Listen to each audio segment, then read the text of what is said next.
I saved 6 seats for my family at my culinary graduation, 6 white cards, 6 names written carefully in black marker. Mom, Dad, Lauren, Cody, Aunt Beth, Uncle Ray. Every chair stayed empty. At first I told myself there had to be an emergency, a flat tire, a wrong turn, a phone left at home, some reason that would make the empty row hurt less. Then 2 hours after the ceremony, I opened Facebook.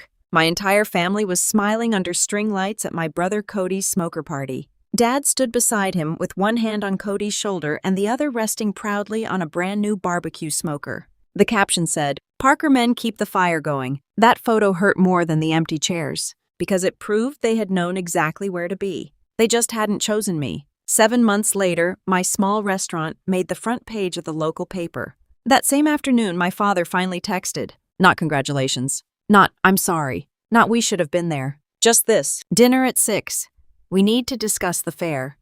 Don't make this difficult. My name is Hannah Parker, and for most of my life, my family did not treat me like a daughter. They treated me like the help. Our family owned Parker's Pit Stop, a small barbecue diner outside Mill Creek, Iowa. It sat off a 2-lane road between a feed store and a tire shop with red vinyl booths, a cracked neon sign, faded Coca-Cola posters, and a smoker out back that made the whole parking lot smell like hickory before sunrise. People loved that diner. Truckers stopped there on long drives. Families came after church. Little league teams filled the back booths in muddy cleats. Old men sat at the counter every morning drinking coffee and arguing about weather like they could change it by complaining. To the town, Parker's Pit Stop was warm, familiar, and full of history. To me, it was the place where I learned how easily a family could use your hands while pretending not to see your face. My older sister Lauren was the pretty one. That was almost her official title in our house. Lauren could walk in late hand mom a gas station bouquet and somehow become the most thoughtful daughter in the room. She knew how to smile, softly speak gently, and make cruelty sound like concern. My younger brother Cody was the future. Dad never said it that plainly when we were kids, but everyone knew. Cody was the one Dad took behind the smoker. Cody was the one who got taught how to trim brisket talk to vendors and stand in front of customers like he already owned the place. Cody burned ribs, forgot catering orders, and left early whenever a girl texted him, but Dad called that learning. When I made one mistake, it was proof I was too emotional for business. When Cody made 10, it was proof he needed more guidance.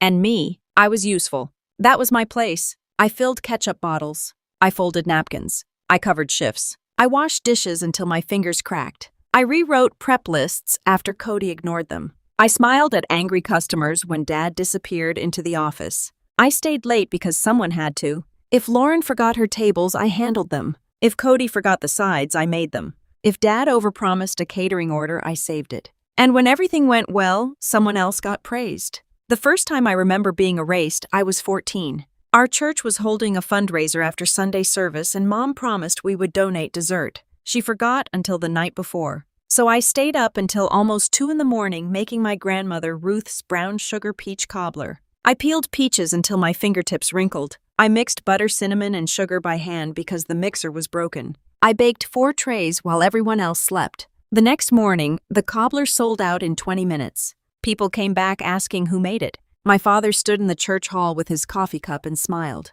"Old Parker family recipe," he said. "Not Hannah made it. Not my daughter stayed up all night. Not she worked hard. Just Parker family recipe." On the drive home, I asked him why he didn't say my name. Dad looked at me like I had embarrassed him. "Don't start keeping score, Hannah. The family name is your name too."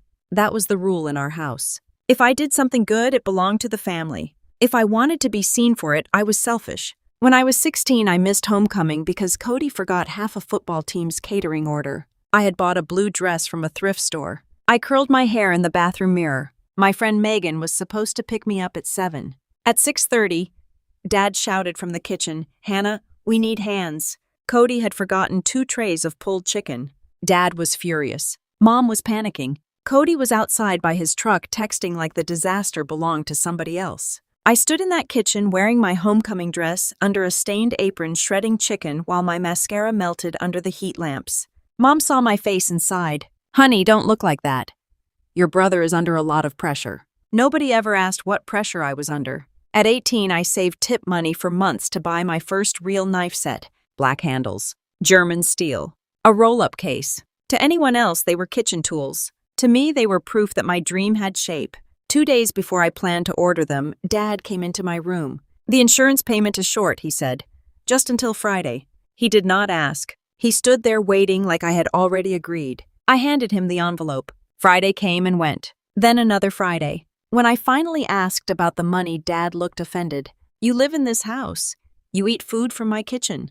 Now you want to act like a landlord?" I said nothing. That was easier. Silence became my family language. By the time I applied to culinary school in Des Moines, I had learned not to share good news too early. Good news was fragile around my family. They had a way of touching it until it turned into guilt. I waited until the acceptance letter came. Then I placed it on the dinner table after closing. Mom read it first. Her mouth opened a little, but before she could say anything, Dad took the letter from her hand. He scanned it, set it down, and leaned back. "Cooking school," he said. "You already know how to cook." "It's not just cooking," I said. "It's menu planning, catering, kitchen management, food safety." Cody laughed from the counter. "So basically paying someone to tell you how to make meatloaf." Lauren smiled into her glass of wine. Mom touched my arm. "Maybe take classes closer to home. Your father needs help here. Your father needs help here. Not congratulations. Not we're proud of you. Not how can we support you. Just another invisible chain wrapped in a soft voice." I went anyway. I moved into a rented room in Des Moines with peeling paint, a mattress on the floor, and a window that would not close all the way. I worked breakfast shifts at a hotel restaurant before class. I smelled like fryer oil no matter how much I washed my hair. My feet hurt so badly at night that sometimes I sat on the bathroom floor and cried before I could stand long enough to shower. But I was alive there, really alive. For the first time, people said my name when they praised my food. My instructors did not call me helpful. They called me disciplined. They did not call me sensitive. They called me thoughtful. They did not say I was making things difficult when I had an opinion. They asked me to explain it. I carried my grandmother Ruth's old blue recipe binder everywhere. The plastic cover was cracked. The corners were taped. Some pages smelled faintly of vanilla smoke and years of kitchen heat. On the inside cover, in Grandma's shaky handwriting, she had written, "Feed people with both hands, baby. One for the plate, one for the heart." When I missed home, I read that line. When Dad did not answer my calls, I read that line. When Mom called only to ask if I could come home for a weekend because Cody had overbooked again, I read that line. Then I said I can't. Mom went quiet. After a moment, she said, "You're changing." She sounded disappointed. But she was right. I was changing. I was becoming someone they could not use so easily. Graduation came on a rainy Saturday in May. It was not fancy, just a community auditorium with folding chairs, bright lights, and a microphone that squealed every time someone leaned too close. But to me, that room felt enormous. I had finished with honors. I had won a small award for community dining. My instructor, Chef Maribel, told me, "Hannah, you cook like someone who knows what hunger feels like." I laughed when she said it. Then I went into the bathroom and cried. For weeks before the ceremony, I imagined my family walking in. I imagined Mom fixing my collar. I imagined Dad clearing his throat and pretending he was not emotional. I imagined Cody making some dumb joke about me being Chef Hannah but smiling anyway. I imagined Lauren taking one photo without making me ask. So I saved 6 seats. I arrived early. I wrote their names myself. I taped each card to a chair. Then I sat with my classmates and kept glancing back at the doors. The ceremony started. The doors closed. Their chairs stayed empty. When my name was called, the applause rose around me. Hannah Ruth Parker. I stood, walked, smiled, looked toward the family row. 6 empty chairs stared back. It felt like my whole childhood had become furniture. Still, I kept walking. I shook hands. I accepted the certificate. I returned to my seat, and something inside me went quiet in a way I had never felt before. Not broken, settled. That night I saw the Facebook post. Cody beside his new smoker. Dad beside him. Lauren holding a plastic cup. Mom smiling in the background. Aunt Beth and Uncle Ray under string lights. All 6 of them. At Cody's party. The caption, "Parker men keep the fire going." Underneath, my mother had commented, "So proud of our family legacy." I sat on my bed wearing the same shoes that had carried me across the graduation stage. My certificate lay across my lap. The empty chair cards were still in my bag, because for some stupid reason I had taken them with me. I whispered to no one. Okay, that was all. Okay. They had shown me where I stood, and for the first time I believed them. For 7 months I did not call. At first the silence hurt. I would reach for my phone after a long shift, wanting to tell Mom something funny that happened in the kitchen. Then I would remember she had not asked how graduation went. I would see a barbecue place on the road and think of Dad. Then I would remember he had chosen smoke and applause over his daughter's name being called. I would almost text Cody when I saw a ridiculous food truck sign. Then I would remember he had laughed at the school that helped save me. So I stopped reaching, and slowly the silence changed. At first it felt like being locked outside. Then it started feeling like air. I moved back to Mill Creek, but not back home. Never back home. I rented a tiny apartment above a laundromat. Every night the floor vibrated under my feet while dryers spun below me. I took a job at a retirement home kitchen. It was humble work, soft foods, low-sodium menus, early mornings. But the residents knew my name. They noticed when I changed the soup. They told me when this cornbread needed more honey. One woman named Miss Evelyn patted my wrist every Friday and said, "Baby, you season like you're trying to heal somebody." Maybe I was. On Sundays, I started cooking meals in the basement kitchen of a Methodist church that barely used it except for potlucks. It began with 12 people, a retired bus driver, a single mom with 2 kids, 3 widows who brought their own Tupperware, a high school janitor who always paid extra and pretended not to. I called it Sunday Table. There was no sign at first, just a chalkboard by the church stairs. Sunday supper, pay what you can. I made chicken and dumplings, meatloaf greens, mashed potatoes, rolls, soups that tasted like somebody had time for you, and peach cobbler from Grandma Ruth's recipe. People came back. Then they brought friends. Then a teacher asked if I could make boxed dinners for a school fundraiser. Then a nurse asked me to cater her mother's retirement party. Then the church ladies started telling everyone, "You need to try Hannah's food before you die, but preferably before Sunday, because we don't want the line too long." That first winter morning, the church furnace broke. I cooked soup in 2 coats gloves with the fingers cut off and a scarf wrapped around my neck. 31 people came anyway. I served every bowl hot. Miss Evelyn took 1 bite, looked at me and said, "This tastes like staying." I went into the pantry and cried for 1 minute. Then I came back out and served biscuits. For the first time in my life, I built something without my family standing over it ready to rename it. There was an empty storefront 2 blocks from the courthouse. It had once been a bakery. The windows were dusty.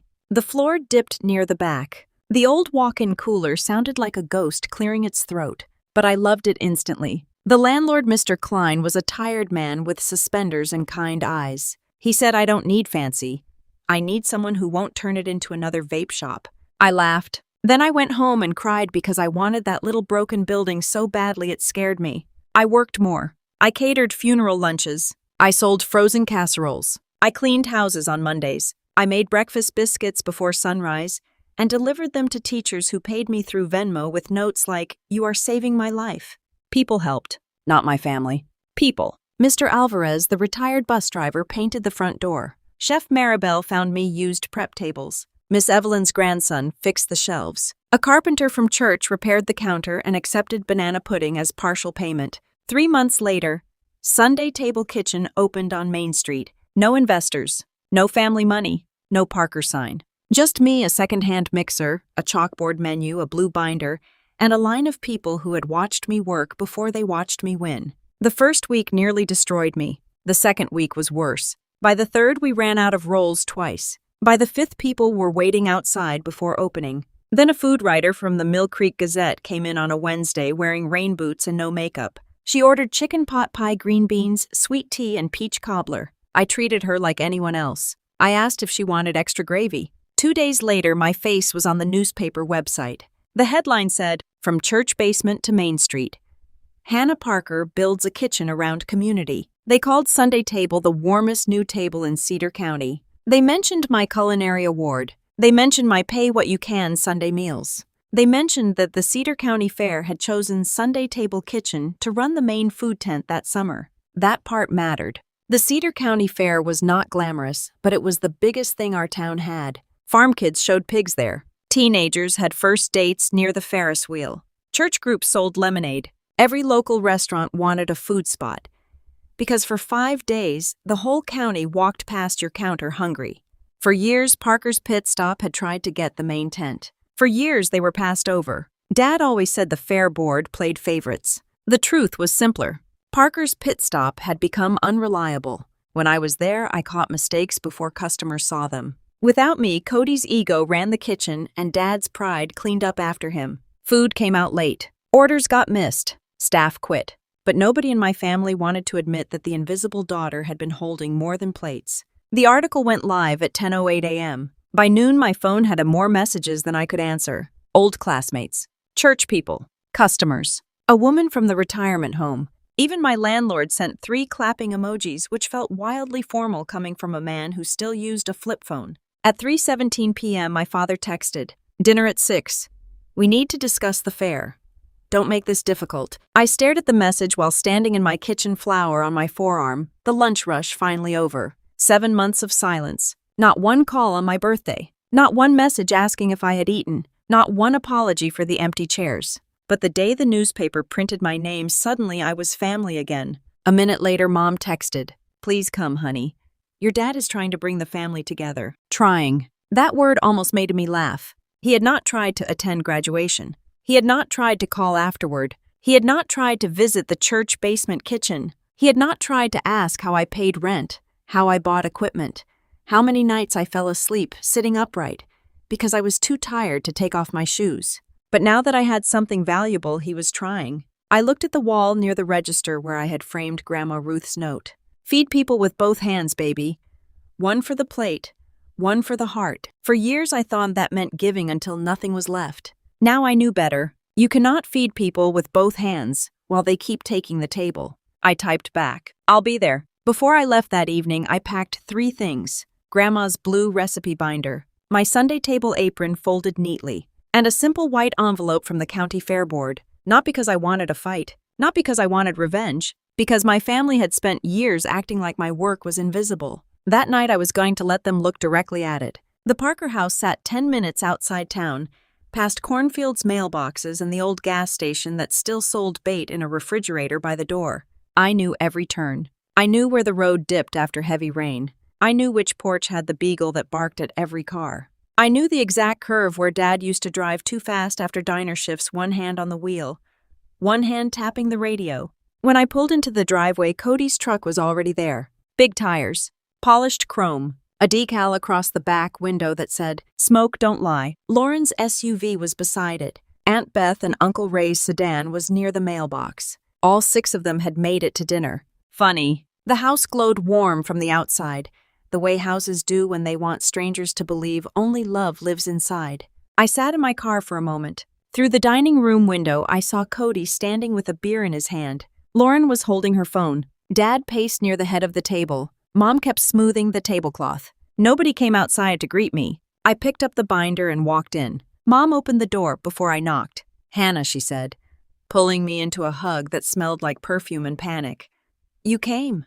I said I would. She stepped back and looked at my face. "You look tired." "I worked today." Her smile twitched. "Well, come eat. Everyone's waiting." Everyone. That word used to make me feel wanted. Now it sounded like a room sharpening its knives. The dining room table was set with pot roast, mashed potatoes, green beans rolls, and Mom's best gravy boat. She always made pot roast when she wanted the family to look softer than it was. Dad sat at the head of the table. Cody sat to his right. Lauren sat to his left. Aunt Beth and Uncle Ray sat close enough to watch, far enough to pretend they were not involved. My place was at the far end near the kitchen door. The same place I had sat growing up. The easiest seat to rise from when someone needed more napkins. Old habits have furniture. Cody grinned when I walked in. Well. Main Street celebrity. Lauren smiled without warmth. I saw the article. It was sweet. Sweet. That was Lauren's favorite word when she meant small. Dad did not stand. He looked at the binder in my hand. "You bringing props now?" I sat down. "No, just history." Nobody liked that. For the first 15 minutes, they performed family. Mom asked whether I wanted more potatoes before I had taken 3 bites. Aunt Beth talked about weather. Uncle Ray mentioned gas prices. Lauren talked about her kids' soccer schedule. Cody talked about brisket like he had discovered fire personally. Dad waited. I could feel him waiting. Finally, he set down his fork. The room obeyed. "Hannah," he said, "we all saw the write-up." I figured. It was good exposure. Not beautiful, not proud. Exposure. Cody leaned back in his chair. "Yeah, the paper made your little place sound like a big deal." I looked at him. "It is a big deal to me." Lauren tilted her head. "Nobody's taking that from you." I almost laughed, because that was exactly why I was there. Dad folded his hands on the table. "The fair changes things, Parker's Pit Stop has chased that main tent for years. Now, because of your connection, the board is finally paying attention. My connection, I repeated. Mom reached for my arm. Honey, don't get tense. This could be good for everyone. Cody sat forward. Here's the clean version. We run the fair tent under Parker's Pit Stop. Dad's name. My barbecue. Your sides and desserts. We call it a family partnership. I stared at him. My sides and desserts. Cody smiled. Come on, Hannah. You make comfort food. I carry the Parker name. There it was. The sentence that said everything. I looked at him and felt something inside me become quiet and sharp. Lauren unlocked her phone. I already mocked up the announcement. She turned the screen toward me. There it was. A glossy graphic she had made without asking. A photo of Parker's Pit Stop. A picture of Cody beside the smoker. Big bold words. Parker's Pit Stop returns to the Cedar County Fair. Underneath smaller. Featuring Sunday table favorites. Not Hannah Parker. Not Sunday Table Kitchen. Not the restaurant that had earned the spot. Just favorites. Like my whole life could be reduced to side dishes. Lauren kept talking. I scheduled the post for tomorrow morning, but obviously we can tweak a few words. I stared at the phone. You scheduled it? She blinked. Well, yes. We needed to move quickly before other vendors started rumors. You announced stealing my work before asking me permission. Lauren's smile vanished. That is not what this is. Dad's voice hardened. Don't make this ugly. This is business. There it was. The old trick. When they needed my heart, we were family. When I asked for respect, suddenly it was business. Cody picked up his beer. Honestly, Hannah, your church basement crowd is cute.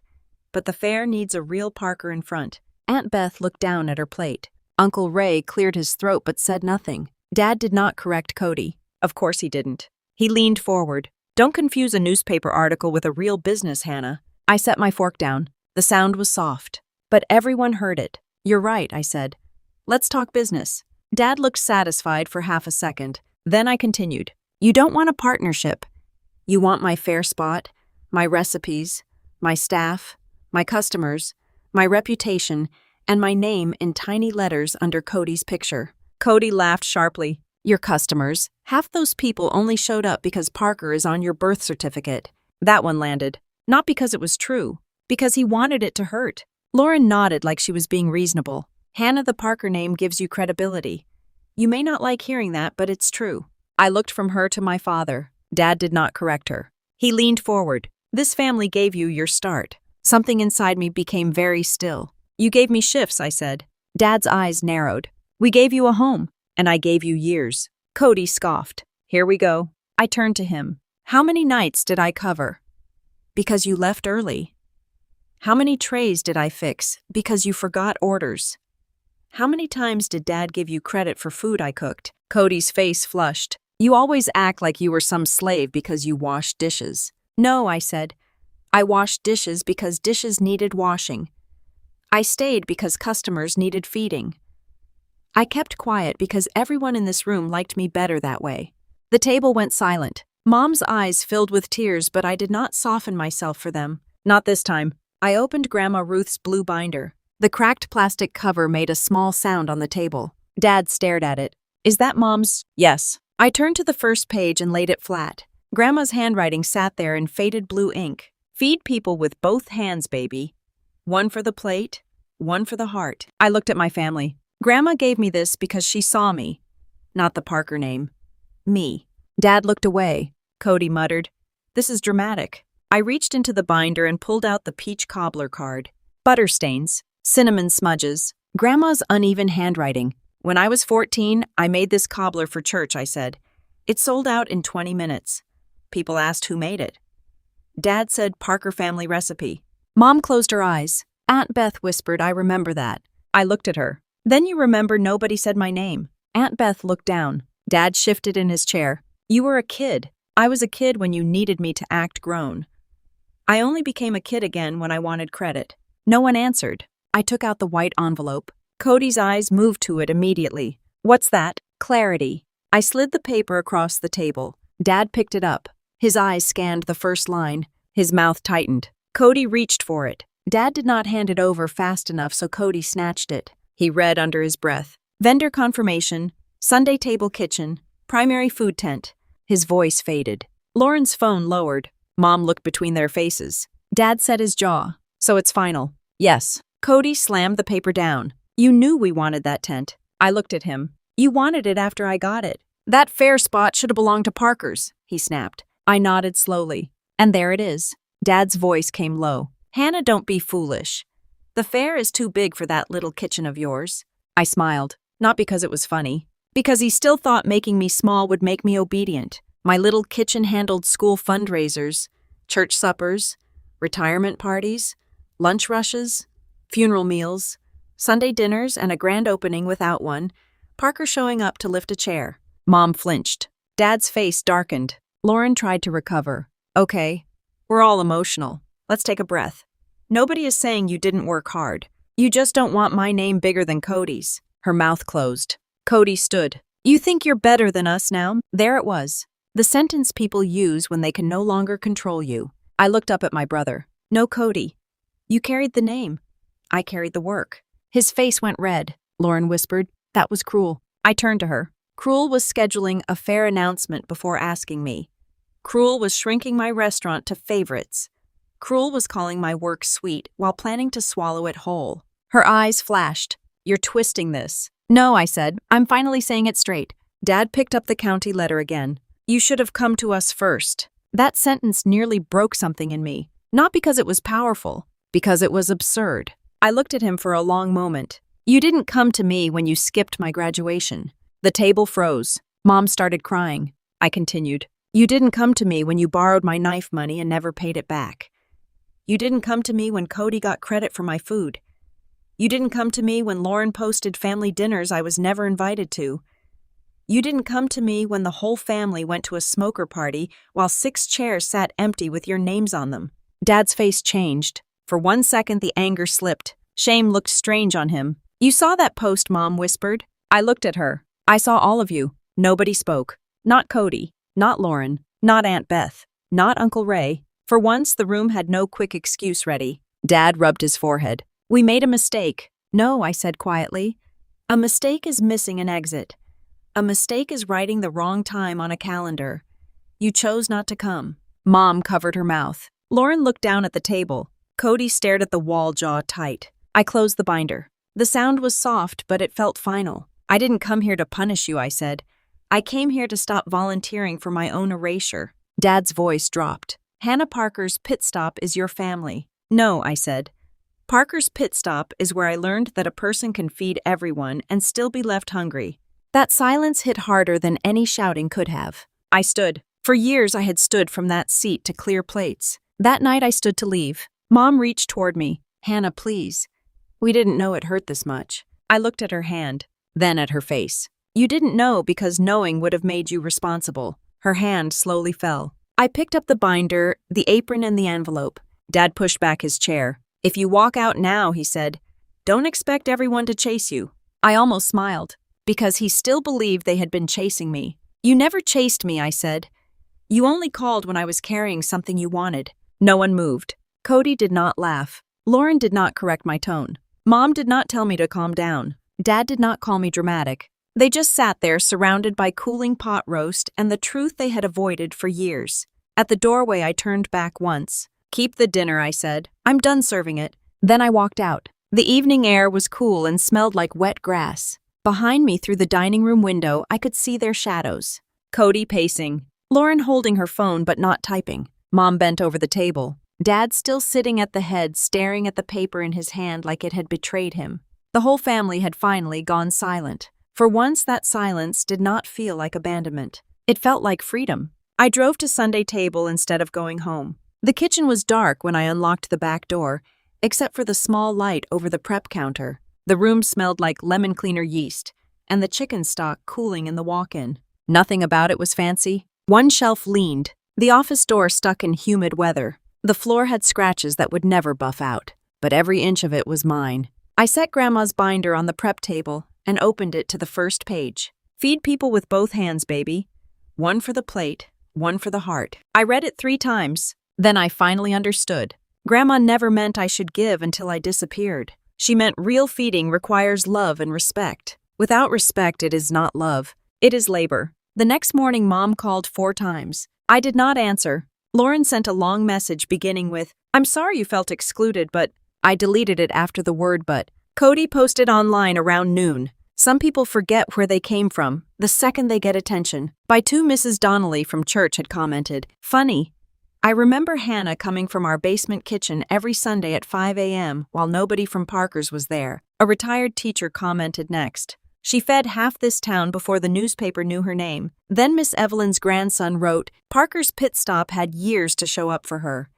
They didn't." The post disappeared by dinner. Dad did not call for 2 days. When he finally did, I was peeling apples for cobbler. I let it ring once, twice. Then I answered. He was quiet at first. Men like my father walk around apologies like dogs around thunderstorms. Finally he said, "Your mother is upset." "I know. Cody's angry." "I know that too." He breathed through his nose. "The diner's in trouble." There it was. The truth without its good shirt on. I leaned against the prep table. I figured, how? People talk. He was silent. Then he said, "It isn't what it used to be." "No," I said, "it isn't." Another pause. "We could use help." The younger version of me would have heard love in that sentence. She would have grabbed her keys. She would have gone running. She would have mistaken being needed for being valued. But I was not that girl anymore. "I hope you find help," I said. "Hannah." His voice sharpened, then softened. "I'm trying here." "No, Dad. You're trying to put me back in the role that made your life easier." He did not answer. So I said the thing I had needed to say for years. "I can love where I came from without going back to what hurt me." The line went quiet. Then he said low and tired, "Your grandmother would hate this." That almost worked. Almost. I looked at her binder. "No," I said. "Grandma would ask why the girl feeding everyone was left hungry for so long." He hung up. My hands shook afterward. I hated that they still could. Healing does not make you untouchable. It just teaches you not to hand your wounds back to the people who kept reopening them. Summer came. The Cedar County Fair opened under a bright blue sky, the kind that makes every red barn and white fence look like a postcard. The fairgrounds smelled like hay kettle corn, sunscreen tractor fuel, and fried dough. Kids ran past with sticky fingers. Teenagers pretended not to watch each other near the Ferris wheel. Old men leaned against fences and judged livestock like Olympic commentators. Our tent stood near the main walkway. The sign above it read, "Sunday Table Kitchen," underneath in smaller letters, "Inspired by Ruth Parker." Not Parker's Pit Stop. Not Parker Family Legacy. Not Cody's Smokehouse. Grandma Ruth. The woman who saw me before the town did. By noon, the line reached the lemonade stand. By 3, we ran out of peach cobbler. By 5, a little boy in a baseball cap told me our chicken sandwich tasted like a hug with pickles. I believed him. Near sunset, while I was wiping down the counter, I saw them. My family. They stood at the edge of the walkway. Mom wore sunglasses even though the sun was almost down. Lauren's arms were crossed. Cody kept his hands in his pockets. Aunt Beth and Uncle Ray lingered behind them like people who wished they had chosen a different side earlier. Dad stood in front staring at the sign. For 1 second my chest tightened. There was still a small, foolish part of me that wanted him to smile. He didn't, but he walked closer. I met him outside the tent. Noise moved around us. Music. Laughter. A baby crying. Someone yelling for extra napkins. Dad looked at the sign again. "Your grandmother would have liked seeing her name up there." I nodded. She earned being remembered. His eyes moved to mine. For once, he did not argue. Mom stepped forward. "The food smells wonderful, Hannah." "Thank you." Lauren looked like she had practiced something in the car and forgotten it. Cody stared at the ground. Dad put his hands in his pockets. "We're not here to ask for anything." I waited.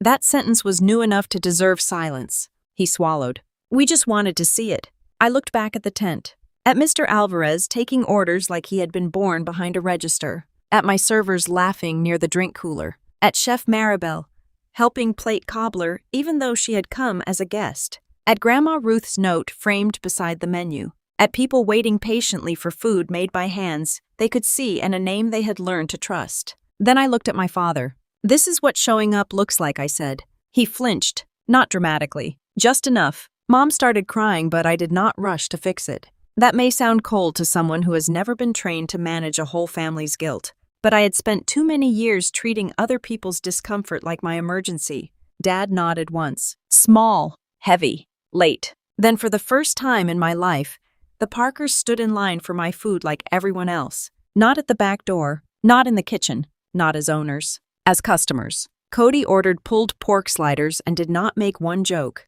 Lauren ordered corn pudding and peach cobbler. Mom held her tray with both hands like it was something fragile. Dad paid full price. When I handed him the receipt, our fingers almost touched. He looked at the total, then at me. I remembered every dollar I had handed him at 18. The knife money, the tips, the small envelopes I never saw again. He looked like he remembered too. They sat at a picnic table near the Ferris wheel.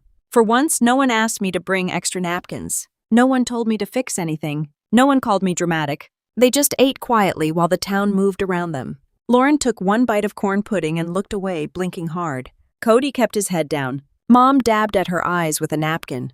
Dad sat very still, one hand around his sweet tea, staring at the sign over my tent. Before they left, he came back to the counter. Hannah. I looked up from boxing cobbler. In the orange glow of the fair lights, he looked older than I remembered. I should have been there, he said. 4 words. Not enough. Not even close. But honest. And after a lifetime of excuses, honest sounded almost unfamiliar. I wiped my hands on my apron. Yes, I said. You should have. He nodded. Then he left. I did not chase him. I did not say it was okay. Because it was not okay. Forgiveness does not have to lie to be kind. That night after the fair closed, I sat behind the tent on a folding chair with my shoes kicked off, and my hair smelling like smoke sugar and summer grass. My shirt was stained with peach syrup. My feet throbbed.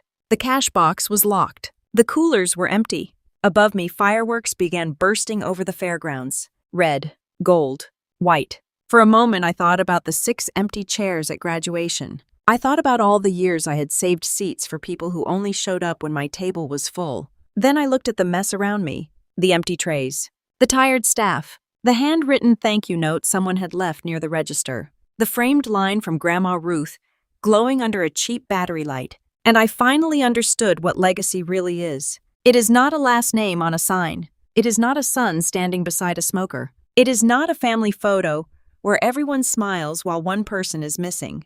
Legacy is what people feel after you feed them. Do they feel used, small, forgotten? Or do they feel seen, respected, welcomed? For years, my family taught me that love meant being useful, being quiet, being available, being grateful for whatever crumbs of attention fell from the table. But love without respect is just work wearing a pretty mask. I still carry Grandma's blue binder. I still make her peach cobbler. I still answer my mother sometimes when her messages are gentle and not dressed as guilt. I still hope my father becomes the kind of man who can apologize without needing a favor in return. But I no longer build my life around empty chairs. If my family comes now, they come as guests, not owners, not judges, not people I need to prove myself to. And if they do not come, the table will still be full. Because some families are born around you. Others are built slowly with tired hands, honest names, and the courage to stop serving people who only show up when they smell success. So if you have ever been the one left out of the photo, if you have ever been called dependable when they really meant disposable, if you have ever saved a seat for someone who never came, tell me where you're listening from. Because sometimes the moment your family leaves the chairs empty is the same moment you finally learn how to build your own table.